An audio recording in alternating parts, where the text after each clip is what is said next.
So I think a key thing to remember with any sort of research findings that you have or doing any sort of research, it's not a matter of being right or wrong.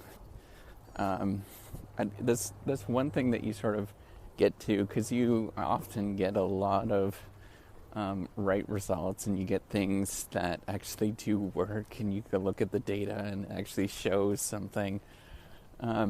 But it's actually a matter of presenting a convincing story to other people. And I know that seems really strange to say. It's never really about this. Is when I find it kind of funny when people say that science is about facts. It's really not. It's actually more about storytelling, where you actually have to tell a story to convince gatekeepers. That's actually more along the lines of what is going on, is that there's gatekeepers that have access to different things, right? Different resources, whether it's editors or reviewers or whatever. And you have to tell a convincing story about the thing that you're actually looking at. And it's not necessarily about being right or wrong with that. You'll end up analyzing the data. It's kind of a newbie thing to people to think that the data is going to say that it's going to speak for itself. It never does. It's a lot more trickier to analyze data than people think. And so what you need to actually look for is, what's the story that you're actually going to tell?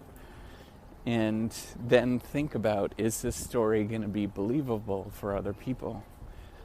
So it's super important to think about that storytelling component, because you can find all sorts of really great, interesting findings that are actually pretty amazing things, right? Like, you're like, oh, look at this. This is the way that the world actually works. But then when you go to actually, you're going to get two responses, right? So you're going to find this is the way that the world actually works, and you present it, and people say, I don't care. It doesn't matter. We already know this kind of stuff, which is most of the time is not true. But then you got to go back and think about, like, how do I present this thing so that people think that this is somewhat interesting, right? The other thing is you're going to present something, and the data is going to show it, but then they're going to say, I don't believe you. And it's simply because, so it's easier when you're more established to do something like that, and people know who you are, and you've got some, reputation, and people can, they sort of trust what you're saying.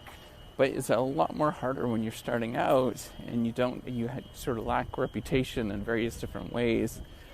People substitute for reputation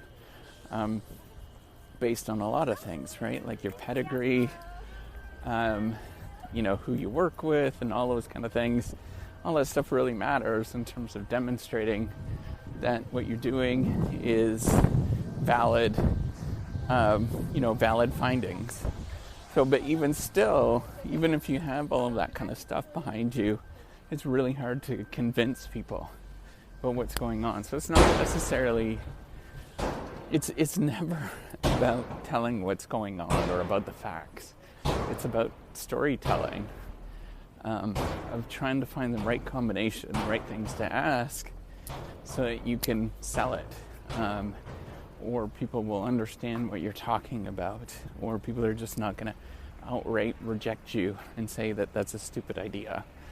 Because that's the harder part, is trying to get people to just understand what you are doing. And it can't be so close to the norm that people discount it as like, this is boring.